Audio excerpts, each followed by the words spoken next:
Hello and welcome to the Carolina Snowflakes Podcast, where two Southerners come to terms with their liberal snowflake tendencies. We're your hosts. I'm Amanda. And I'm Jason.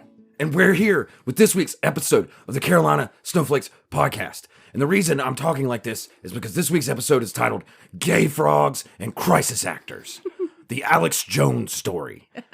And that is where that voice came from. If you were not familiar with Alex Jones, that voice I was just doing is how he presents everything. Yes. It was a pretty decent Alex Jones impression. Not the best ever, but pretty decent. It's not bad. Thank you. That is pretty much what that guy sounds like all the time. It's like Vince McMahon, but different. Vince McMahon's a little bit more gravelly, a little bit more exaggerated. Alex Jones has this like abrupt stop and start way of talking because he feels like it's powerful. So he's like, this is the thing we're going to do. He also has inexplicable energy. Yeah. Well, for being a larger man. Yeah, he's a larger gentleman. Plump? He's usually quite sweaty too. Yeah. He gets very worked up. Mm-hmm. When I was doing the voice here, I was moving my arms, flailing them about because he does that as well. He flails his arms about like a Muppet. Mm-hmm. You know, like when Muppets get excited and their arms just sort of flail. That's what he looks like to me. Bernie Sanders does that too. It's a thing. He does. Bernie, when he gets worked up, his arms get just a flailing. It's pretty hilarious. Mm. But this episode isn't about Bernie. This episode is about Alex Jones, who, for the record, this week got subpoenaed by the January 6th committee. So he's kind of in the news right now. That's right. Congress wants to hear from him. Yeah, Congress has a couple of questions for old Alex Jones. And we thought, what better time, because we've been wanting to do it, what better time than now to do an episode on Alex Jones, just all of it. Just where did he come from? How did he end up here? Who is this crazy guy? What's the chronology of his story? Like, how did this play out? Most people have come in really late to the Alex Jones story. He's been somebody who's been around for a very long time on the internet. He's early internet. I remember my first exposure to him being many years ago, probably 20 years ago. And I think a lot of people don't realize that. A lot of people just came into knowing about Alex Jones within the past few years since Trump was elected. Yeah, because he was so closely connected to Trump. Yeah, but there's a much longer history that I think people don't know. And we here at the Carolina Snowflakes consider ourselves to be educators of sorts. And this is what we chose to educate you on for the week. So Alex Jones was born in February 1974 in Dallas, Texas. He's a Texas man. His father was a dentist and his mother was a stay-at-home mom. Mm-hmm. In high school, he played football and he graduated in 1993, after which he briefly attended Austin Community College but wound up dropping out. He's a pretty big dude. I could see him playing football. Yeah, maybe. Yeah, and he likes to fight. Yeah, and he's just he's a large gentleman.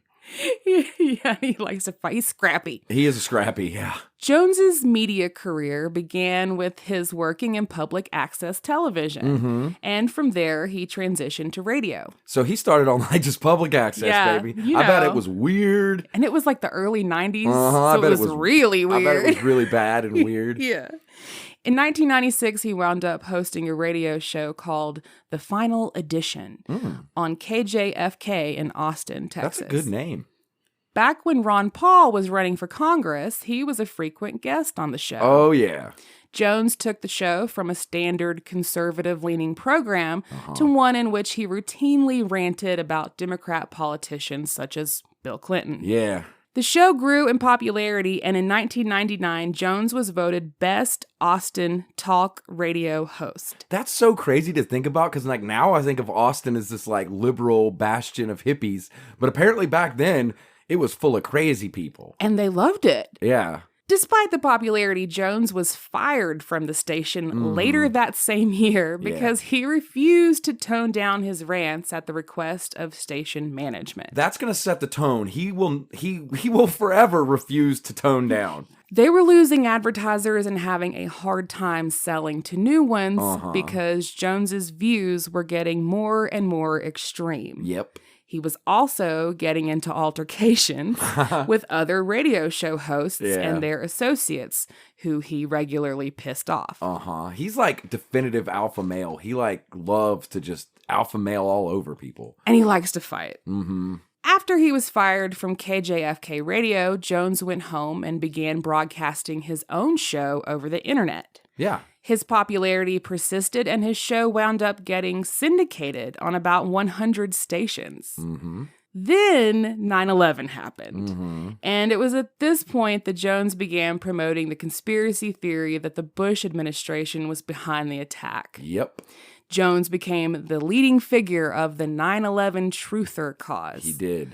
Listenership continued to grow, and by 2010, he was getting around 2 million listeners every week. Yep. People ate that shit Oh, up. people loved it. Especially right post 9/11, people were hungry. Even I remember like for that. people believing that somehow W did 9/11. Well, if you think about it, it's a better coping mechanism. It's easier to accept than those people over there did it. Like, that's hard. I guess, but it's just so extreme. Yeah, it's stupid, but I mean, it's a coping mechanism, I've always thought.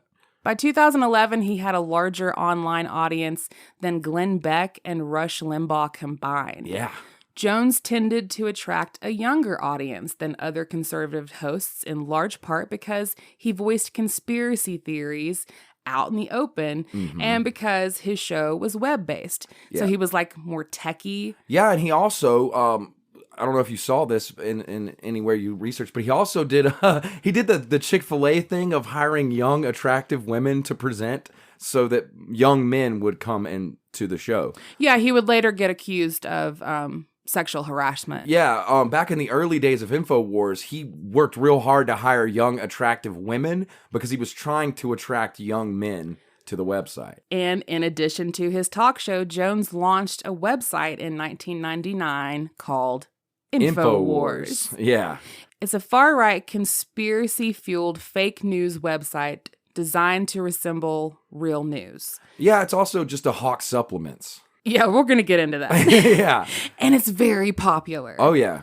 The website itself receives around 10 million monthly visits, making its reach greater than some actual news websites like The Economist and Newsweek. I have to think, though, that a certain amount of the people going to Infowars is people trying to find the craziness who are not actual consumers. Just like they're just Breitbart. going to look for... Yeah. I mean, like, sometimes when I'm looking for material for the show, I might go to Infowars or go to Breitbart to see what those crazies are doing.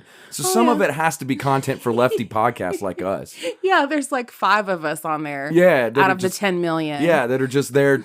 Just there to get some words. Yeah, some juicy content. Yeah, for our find lefty, some stuff to talk about. For our liberal communist website and our red podcast. Jones is the director and the publisher of Infowars. Yeah. And the website is where his talk show is hosted. The site has regularly published fake stories which have been linked to harassment of victims. Big time. Infowars content has advocated numerous conspiracy theories, particularly those deemed false flag operations by the U.S. government, like 9/11, the Sandy Hook school shooting, and even the moon landing. Yeah. In addition, Jones and Infowars promote New World Order conspiracy theories, specifically that a secretive, powerful group of elites with a globalist agenda are conspiring to eventually rule the world through an authoritarian one-world government. Yep. This is about, yeah. Yeah. This conspiracy theory isn't new. And in fact, prior to the 1990s was predominantly found in 2 American countercultures, the militantly anti-government right and fundamentalist Christians who were obsessed with end times. Yes, and they wanted to bring them about. Yeah. So they didn't like the New World Order because at the time the theory was that the Christians thought if we got this globalist society, it would interrupt the events of the Bible and make the second coming take longer. And there was all these theories that part of the reason he wanted to go to war was to expedite the end of the world as it is in the Bible and not let the New World Order slow everything down. Right, you got to hurry it along. And that, I think, is part of the original linkage between the like super conservative Christian people and the right. Jones has also promoted the chemtrails conspiracy theory, conspiracy theories involving Bill Gates, supposed covert government weather control programs, and the unsupported claim that millions voted illegally in the 2016 U.S. presidential election. Yeah, those are some of the conspiracy theories he spit out, but I think a lot of those are more recent. Yeah. This is where I would say I discovered Alex Jones in about 2000 to 2002, somewhere in that area. So I wasn't exaggerating when I said I ran into him 20 years ago on the internet. I happened to be interested in conspiracy theories at the time. I was in my early 20s, and I'd read a lot about the Knights Templar. The Knights Templar were a group who, during ancient times when the Crusades were happening, people would come from Europe down to what we call the Middle East now. They would go from Europe to the Middle East, and they would need to travel on roads that were quite dangerous. And so this group got invented called the Knights Templar, and they would let you buy tokens that you could carry with you that were basically worthless. And then when you got to Jerusalem, you could trade in your tokens to get your money back. And that was the first international bank. Like the first time anybody had thought of the idea of what we now would call a bank was these guys, these Knights Templars. And so the theory goes that conspiracies and bankers go hand in hand. The theory is that bankers have always had a scheme running on us. And so if you go as far back as you can with banks, you end up with the Knights Templar. And they were a very mysterious organization. It's the Middle Ages. Things were weird. They had lots of ceremonies. They did weird shit.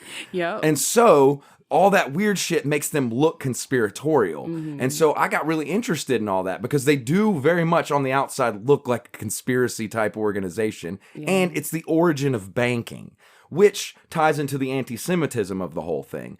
At the time, I wasn't aware of that. I was in my early 20s. I didn't realize this whole thing had an anti-Semitic slant, but I later come to realize it. But at the time, I didn't. I thought, oh, wow, that's really interesting. Maybe the banks are controlling everything, and it does go back 1,000 years to the Knights Templar, and maybe Alex Jones is on to something. And he started going to this place called the Bohemian Grove.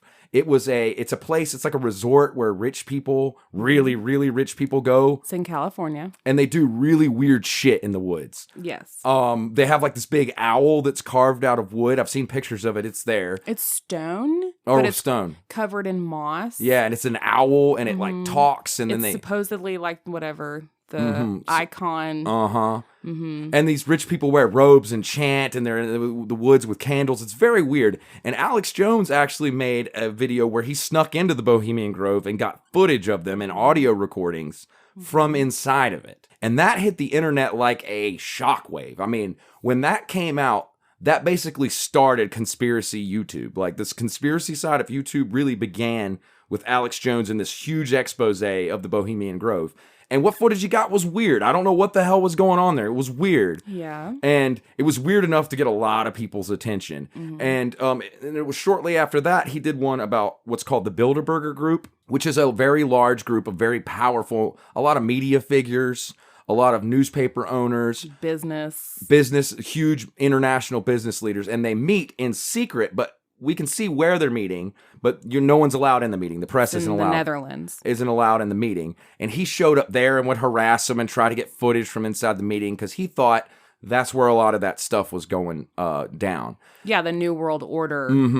And what was really entertaining about that, though, is that both of those things are actually real things. They are. So in the case of the Bohemian Grove, he showed up somewhere and had something to film. Same thing in the case of the Buildaburger group. He had video of them meeting. It was real. And I think that's when he really hooked a lot of people. I started watching him then because he was producing results. It seemed like he was going to be an investigative journalist who was actually going to make something. But then he took a turn. And as I got older, I realized this dude's just a right-wing anti-Semite. He's just recycling old anti-Semitic tropes. And I realized he was full of shit. But a lot of people didn't. And I can understand how, because he got his hooks in me in those early times too, because he was actually making stuff. You also happen to be the demographic that he was. Yeah, I was 20 or less than 20. A young white male in the South. Yeah. It Perfect it was demographic. really good then, as far as he was actually producing things that you'd never seen before. Yeah. It was amazing. Well, one thing that those two events have in common, which is why he was able to kind of run with them, is the fact that they are both very secretive events. And they're meetings with really, really, really high important people. Basically, the Bohemian one, that is a group of wealthy businessmen going into the woods, getting absolutely shit-faced drunk, and singing to an owl statue. Yeah, and pretending like they have some sort of secret. And they light an effigy on fire. It's like a mixture of like a Burning Man, but it's in the woods. Yeah, and it's secret. And it's all secret. So, which makes it very intriguing. Yeah, if you don't know what's happening, you're gonna be like, they're worshiping the devil and they're sacrificing babies. Exactly. And then the Buildaburger, again, also very secretive because that's the point. The goal of the Buildaburger meeting was to bring together leaders from around the world to basically talk in a way that was kept within the group. Yep. What happens in Buildaburger stays in Buildaburger. And that makes it incredibly interesting to anyone on the outside. And that started in the 50s as a result of anti-American thoughts stemming from Western Europe. Yeah. Basically, the business folks were like, we can't have global capitalism if we've got people who hate America. Yeah. So they brought all these folks together from nations around the world to sit at these tables and talk shop, talk shit, talk business. And dude rolls up and he's got footage of really important people going into this hotel, going in and coming out. And you don't really know what they're talking about because even they're not allowed to talk about what's talked about. So you end up with a whole list of what they could possibly be talking about. Yes, and the rules are so strict that they are not allowed to talk about it. And a lot of them pretend like they weren't even there. Yeah. Even though he has footage. So like he has footage of them going into the meeting. But then when they ask about it, they're like, yeah, I didn't go to that meeting or I wasn't there. And you're like, yeah, you were. I have footage of you walking in. They have to like, whatever, solemnly swear blood oath, I guess. Like they have to promise not to talk about it. And I think all that stuff was actually really engaging and got a lot of people really interested. And then he took from that, he started going off the deep end into these like real crazy things that didn't have anything for him to film. Then he just started speculating on his website, Infowars. And when I went on that website, I realized what was happening. It was like, oh man, this is bullshit. I liked this guy. And so that was my introduction to Alex Jones. Yeah, and it makes sense to me how people could have gotten totally sucked in by that. Yeah, I was just smart enough to realize, like, oh, this is a lot of anti-Semitic tropes just sort of repackaged. Yeah. But I didn't realize that right away. But I did eventually realize it. Well, Jones has regularly claimed, without evidence, that mass shootings have been staged false flag operations and has accused survivors of such events of being crisis actors employed by the U.S. government. Yep. He promoted the conspiracy theory that the massacre of 20 elementary students and 6 staff members at Sandy Hook was a completely fake and manufactured false flag. Yep. As a result, many of the victims' families had to go into hiding due to the onslaught of harassment they began receiving from Jones's fan base. Like his folks that watched his show would call them, write letters to them, show up at their houses. He's telling people that these people fake this to take your guns away. Yes, that's what he's telling using it me. as they want gun control. They want to take away your guns. And they're going to set up these, according to him, fake events that are tragic in order to have excuses to take away your guns. Which I would argue there was about 1 billion of those and they never took away our guns. So it's clear he was full of shit. Yeah. Well, in March of 2018, 6 families of the victims of Sandy Hook shooting filed a defamation lawsuit against Jones for his role in spreading conspiracy theories about the shooting. And last week, a judge in Connecticut ruled that Jones is liable and must pay them damages. Yeah, good. Lawyers for Jones argue that his commentary is protected by free speech, right, and say that they plan to appeal. I think he also argued that he was under a psychosis from being lied to so much that is why he said the things he did on there. Oh, yeah. I think that was part of their defense. His defense kind of tried to argue like the government lied so much it sent him into a psychosis. He's out of his mind. And so he couldn't tell truth from reality. And so that's why he did that, which is not a good argument. I agree.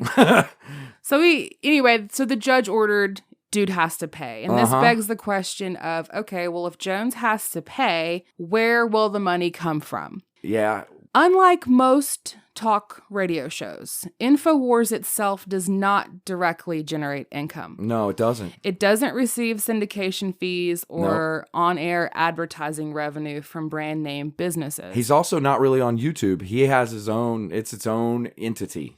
Instead, virtually all money is made by selling Jones's dietary supplements to viewers and listeners through the website's online store. I think some of them are dick pills too, not just supplements. Yeah, well, they're marketed as supplements because they're not regulated by the FDA. Yeah, but some of them are dick pills. Yes, they are. Yeah. They are dick pills. I just want to make that clear. Part of what he's hawking is dick pills. Yes. Well, because we have a standard. We know, how skeptical to be when you see ads for dick pills. That's why I figure I'd bring that up.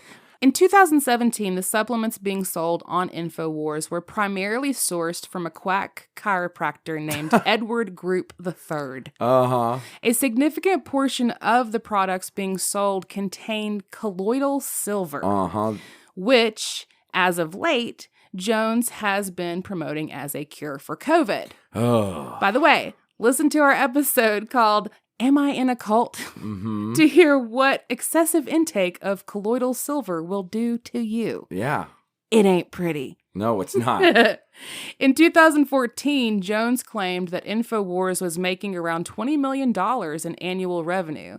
The New York Times attributed most of the revenue to sales of supplements, including one called Super Male Vitality. See, I told you. And another one called Brain Force Plus. Brain Force Plus. Yeah, he talked about that one a lot. It's supposed to make your brain better. Make my brain more gooder. Yeah, he'd say like, you exercise your body and you need to also exercise your brain.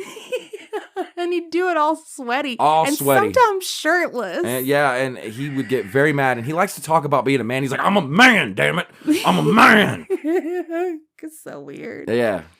In 2017, BuzzFeed purchased a slew of the products being sold on Infowars and sent them to an independent laboratory for analysis. The good news is that the lab didn't find anything not listed as an ingredient on the bottle. Yeah, I don't think they were that So they weren't stupid. like slipping in Viagra or anything. I don't think he's dumb, but I don't think he's that dumb because that's like fraud. And So they really did contain what they said they did.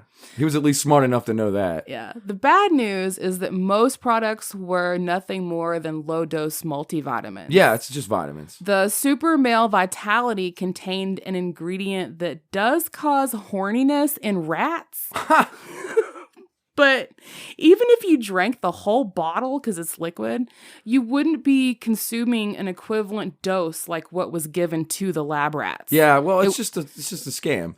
But it wouldn't be enough. He's smart enough to only put things in there that won't hurt you, which I think is pretty smart. Yes. On his part. Most of the supplements were also way overpriced. Like 3 to 5 times more than what you would pay at a pharmacy. For just a vitamin. For the same thing. Yeah. But that didn't stop people from buying them anyway. Hell no. In 2014, Jones was ordered to provide the courts with a list of his current assets, things that he owned or would soon own. At that time, he and his then wife were building a private swimming pool complex featuring a waterfall and dining cabana with a stone fireplace. Yeah, oh yeah, he got loaded off of that. Like, oh yeah. Money. The documents also listed his possessions, which included 4 Rolex watches, a $40,000 saltwater aquarium, nice, a $70,000 grand piano, $50,000 in weapons,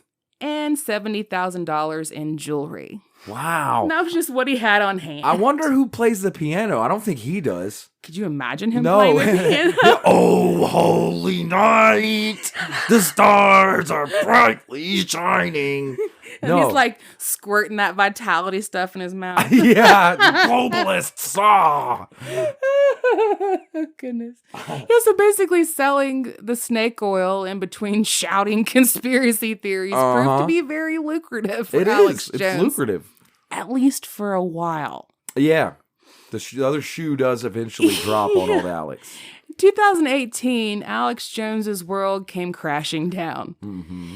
It began with a 30-day suspension from Facebook. Yeah, even Mark couldn't take it. And this happened after he published content on Facebook encouraging physical harm towards Robert Mueller, the former director of the FBI, who was investigating allegations of Russian interference in the 2016 presidential election.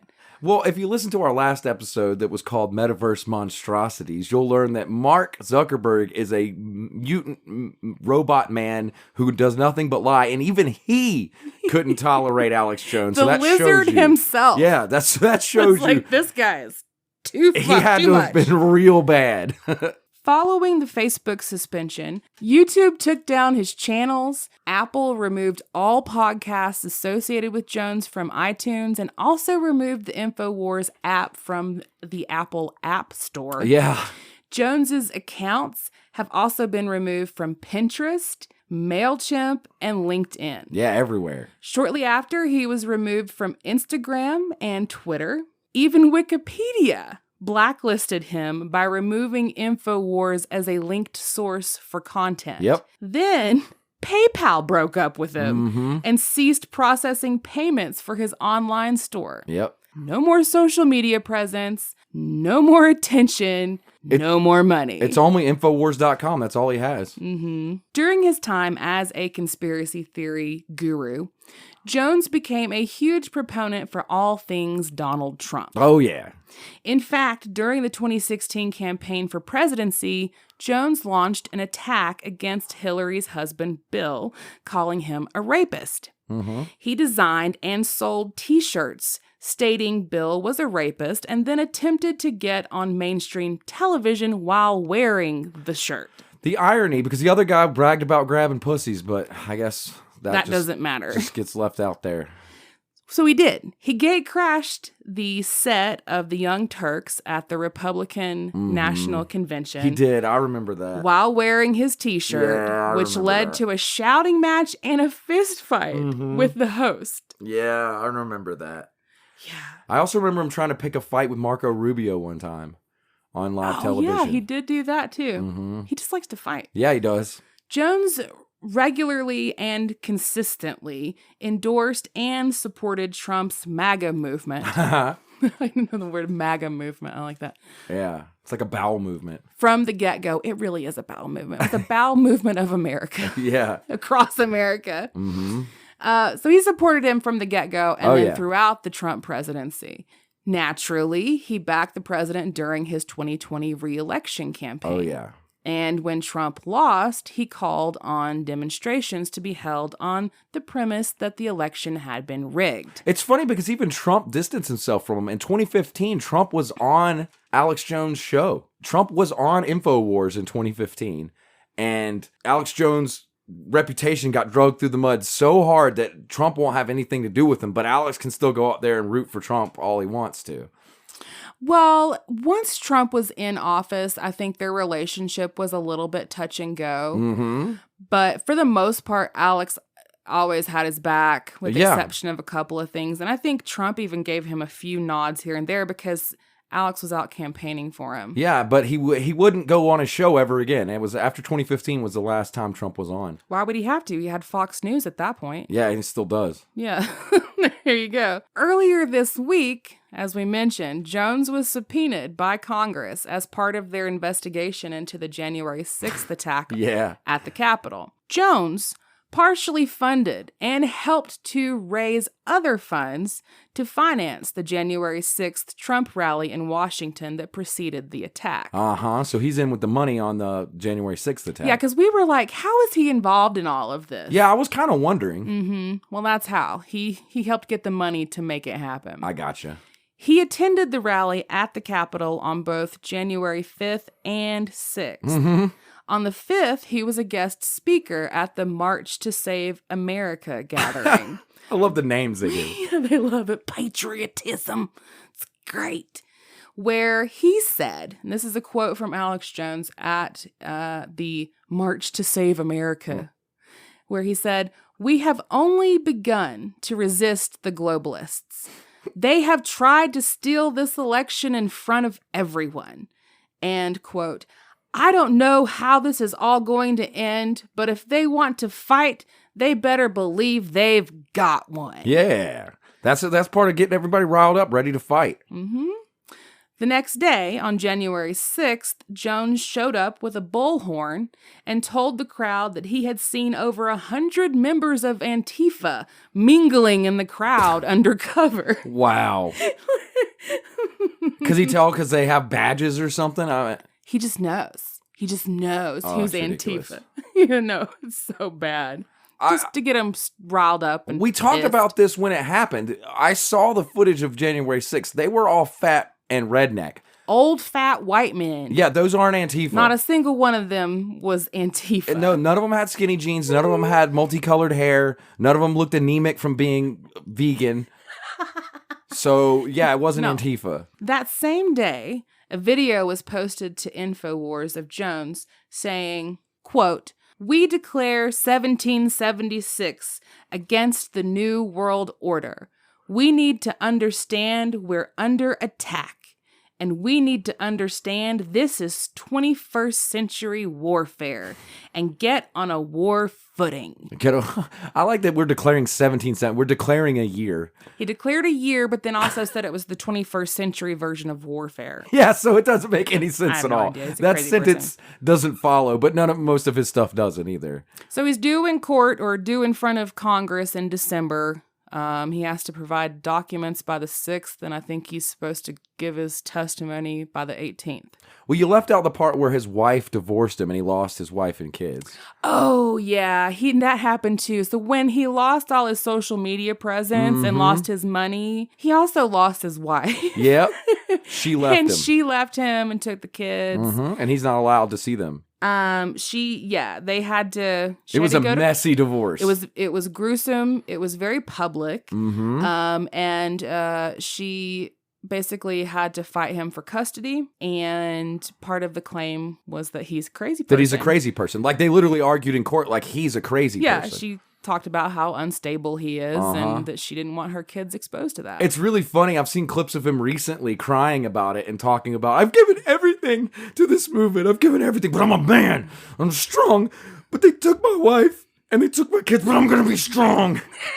That was the tone of the video. I mean, that's probably that super male vitality. Yeah, no, he's all over the place, up and down with like aggression. Person. He's a straight up crazy person. He really is. And people have been humoring him for a long time. Far too long. And honestly, I think I'm glad that he was booted from all of the social media. Yeah, no, it needed to happen. Because that tolerance was ridiculous. Especially in terms of, I mean, in addition to all the crazy Trump stuff, the Sandy Hook thing. Yeah, no, he's hurting innocent people. Yeah, that's the problem. That's too far, It's one thing to make random wild speculations, and it's another thing to like literally hurt people in their lives and ruin their lives. Like, I think most of us could agree with that. Completely. Well, besides all of that crazy stuff that he's done and his whole crazy way of presenting, he did have something that was really, really important, and that is that he had the allure of the underdog. He always did, and I think even today, that's part of what attracts people to him, is because the world is against him because of his craziness. It's easy to want to root for the guy who it seems like the deck is stacked against, and he's been using that to his advantage for a long time. It's part of the draw of Alex Jones fans, is they feel put upon. People who are into this movement, they like to feel like the world is against them, that they're put upon.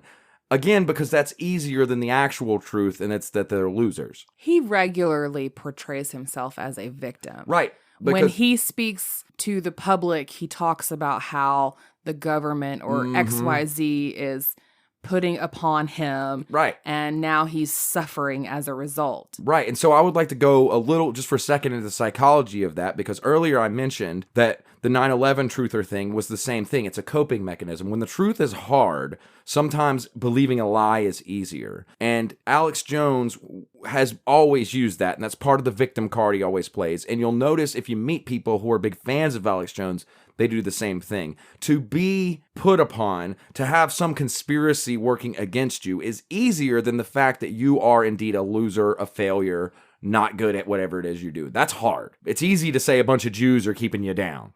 And so that's how he was able to get a lot of people. And I think there's a thing in America where we want to be special and we want to be victims so that we can get the respect and attention we deserve. And he hooked right into that. And especially among young white men. Exactly, especially among young white men. And as stupid as he is, he knows that. Even if it's instinct, he knows that. And he did figure that out.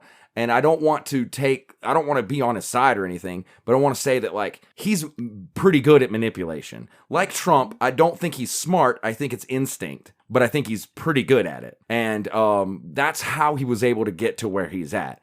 I believe it's his instinct for manipulation, not his intelligence. I would have to say I agree. I mean, he was on the radio 3 years out of high school. Yeah, so it's not what I would call normal intelligence. It's a manipulation skill. It's like a narcissist. You can be really good at manipulation without being smart or right. Yeah. And I think he fits into that category like perfectly. And he clearly had an appeal to people's emotions. Because so he gets on the radio right out of high school, basically, and then he wins, best radio show host.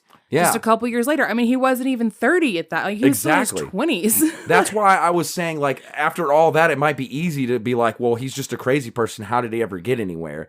And the explanation is because he did realize some things about American culture, especially with young white men, that were very powerful things. And I don't want to give him credit for being smart, but I will give him credit for being manipulative. Manipulative and, like I said, just knowing how to appeal to emotions. That's very much something you would see in, like, a charismatic cult leader. Yeah, because there's a million crazy meth heads running around talking about conspiracies, and they don't have $20 million worth of sales on their website. And no one's listening to them. But this guy does it, and he gets millions. He knows something. And that makes him scary, I think. He's not someone to just write off as not a threat. He is a threat. He's a scary, bad person. And I don't want any of this episode to be taken as that, like, he needs to be taken lightly or that it's funny. It is funny because he's so crazy, but it's also very scary, and he's a very real threat. Right, and I'm glad that he's being subpoenaed or being called to testify before Congress. If he was just crazy, I wouldn't care that much. Yeah. But it's that he's really good at what he does that makes him threatening. It's a lot like Rush Limbaugh. Yeah, it's pretty scary. Yeah, so I just wanted to do that as kind of a disclaimer of, like, why he is the way he is and why people want to believe him. Because I think it's something psychological, especially in young white men, that he taps into, that he just knows how to tap into. And Trump knows how to tap into the same thing. It's correct. And I doubt either one of them could articulate why it works, but they know that it does. Yes. So if you want to hear other awesome things that are hard to articulate but definitely work out, you should listen to our episodes on our website. CarolinaSnowflakes.com. Or if you want to meet up with other people who think Alex Jones is hilarious, you can find them on our Facebook. Facebook.com/Carolina Snowflakes. And if you're a fan or if you're Alex Jones himself and you're out there listening and you want to contact me to tell me some things about gay frogs or globalists or whatever, you can send that to our email. CarolinaSnowflakes@gmail.com. gmail.com. Thanks for listening. Bye.